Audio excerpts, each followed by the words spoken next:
Ladies and gentlemen, please welcome Andres Spokoiny, President and CEO, Jewish Funders Network.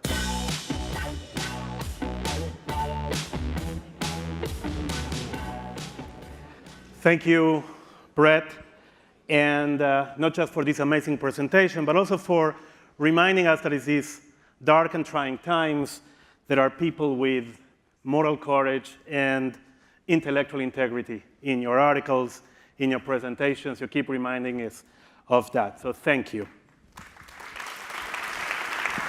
Now, every time I go to a Jewish conference, I get reminded of that sketch of the Monty Python when one guy tells to the other, I'm going to teach you how to argue, right? And it's very simple. When somebody says something, you just say, no, it's not. So the guy said, well, this is not argument, that's contradiction. No, it's not. So I'm very pleased to finally be in a conference that doesn't operate like that, in which people actually argue and discuss to make a difference and not to make a point, to look for truth and not to look for victory. So it's been amazingly inspiring to be here, and I'm honored to be here in part of this Z3 dream that it might have started as a conference, but it's now a movement that we should all be part of to redefine the boundaries and the content of the internal Jewish conversation and what it means to be a Jewish people in the 21st century. So thank you to Zach, Amitai, and all the team of C3 for putting this amazing conference together. And I'm also incredibly humbled to be having a conversation in a few minutes with Brett and with Yitz Greenberg and Ruth Gavison, that are titans of Jewish thought and people that I admired from decades, and a part of me still can't believe that I'm going to be sharing a panel with them. Now, Brett's presentation brought a different dimension to the conversation we're having. We're having about how to find common language, and Brett said, okay, but these are the challenges we're facing.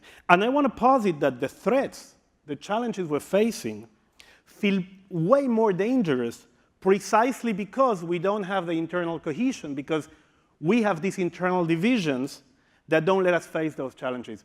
Actually, in the past, threats used to be the big unifier of Jews. Now, they're the big dividers. As Brett was telling, Jews on the right use anti-Semitism to accuse Jews on the left, and vice versa, and eventually we become much less effective in identifying those dangers and facing them. So the conversation about the threats we face and the conversation about our internal cohesion are interlinked. But they are linked in a deeper way. Brett was talking about how the far left see us and how the far right see us. At the core of the threats we're facing is a debate about the universal and the particular. For the left, we're too particularistic. We cling to our national identity, and all national identities are actually illegitimate. There has to be a multicultural paradigm where your allegiance is not to your nation or to your tribe, but to humanity as a whole. On the right, we're being accused of being too universalist. We're being called globalists. The term globalist is applied only to Jews as a derisive comment. So that mirrors also the debate inside the Jewish community. In the world, there seems to be two paradigms of what being a people is. One denies the right of being a people, the far left. Another one tells you that being a people denies the right and the capacity of being universal. The ethnocentric paradigm on the one hand, the multicultural universalist paradigm on the other. We in the Jewish community internally are starting to replicate the same logic. There's those of us who believe in an ethnocentric, tribalist version of Judaism and of Jewish nationhood, and those of us who think that maybe we should abandon all pretension to particularism and sort of melt in humankind as a whole.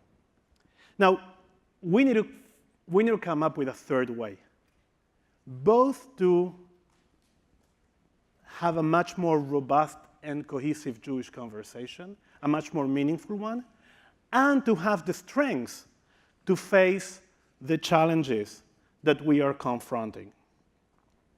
So, in the face of these two extreme paradigms, in the face of divisions inside the Jewish people, how do we create a new paradigm of peoplehood that both gives us meaning and strength, that articulates the universal and the particular, that is good for us, but that is also something that we can give and legate to the world?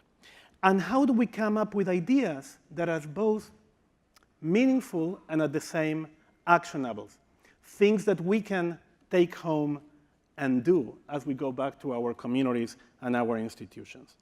These are the questions that we're going to try to address in the next few minutes in the conversation. So I will ask Yitz, Ruth, and Brett to come up on stage and join me to continue the dialogue.